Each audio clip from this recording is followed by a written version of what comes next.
Tu n'es jamais la personne qu'on choisit, toujours le plan B, toujours le second choix. Eh bien écoute, alors c'est souffrant, hein, c'est douloureux, ça peut paraître injuste aussi parce qu'on a beau être sympa, rendre service, enfin voilà, ça peut être même incompréhensible, j'ai envie de dire. Mais là aussi se joue peut-être, et je dis bien peut-être, un effet miroir. Est-ce que toi, tu sais te choisir? Ou est-ce que tu as plutôt tendance à faire passer tout le monde avant toi et toi toujours en second plan, toujours après le reste, toujours après les autres? Parce que l'effet miroir, c'est ça, si on ne te choisit pas, c'est qu'il y a de fortes chances que toi non plus, tu ne te fasses pas passer en premier ou en première. Tu ne te choisis certainement pas. Quand tu as envie de faire une activité, peut-être que tu ne te choisis pas, voilà, tu ne t'autorises pas à faire, tu vois. Quand on te dit quelque chose qui te contrarie et que tu aimerais pouvoir dire à la personne, écoute, là, ce que tu viens de me dire, écoute, j'ai besoin qu'on en parle, ça ne me convient pas, peut-être, peu importe, tu as envie de dire, mais peut-être que tu ne choisis pas ça, ce sacré en toi. Tu fais passer en second plan, tu vois, et tu choisis le plan B, l'ego, qui te dit tais-toi, fais pas d'histoire, ça serait prendre le risque de décevoir, d'être rejeté, de ne plus être aimé, donc tais-toi, tu sais, comme le serpent là dans le livre de la jungle.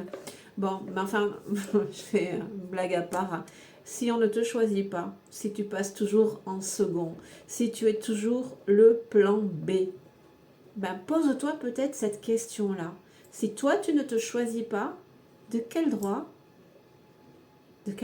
pourrais-tu attendre que l'autre te choisisse, que l'autre te mette à l'honneur alors que toi-même tu ne le fais pas? L'univers, encore une fois, il est loi de résonance. Il répond en miroir à ton inconscient. Tu vois? Peut-être que c'est pas conscient chez toi de ne pas te choisir. Peut-être que ta définition de l'amour, c'est de faire passer tout le monde avant toi. Tu vois? Et toi, toujours au second plan. Si c'est ce que tu vibres, c'est ce que tu vas manifester dans ta vie. Donc je t'invite vivement à commencer à te choisir, hein, à te mettre à l'honneur, à te consacrer, à t'accorder cette priorité, cette importance, cette reconnaissance, cet amour pour toi-même, à te choisir. Et alors, tu seras certainement choisi. Mais tu sais, la vie, de toute façon, elle est là pour te pousser à cela. Elle te pousse à te choisir, à force d'épreuves, à force de déception, à force de trahison, à force de je ne sais quoi. Eh bien, la vie, elle te pousse à cesser de faire par rapport aux autres, mais de commencer à faire par rapport à toi. Donc, incarne tes vérités, incarne ton authenticité, tes projets, tes envies, tes pensées, mais dans un juste milieu. Il ne s'agit pas de rentrer dans le lard de tout le monde. L'affirmation, c'est dire et c'est faire dans la voie du milieu, tu vois. C'est pas, voilà, tout d'un coup, là, ne plus rien tolérer et devenir agressif. Hein. On n'est pas là-dedans non plus, sinon ce sera encore de l'ego, quoi. Une autre version.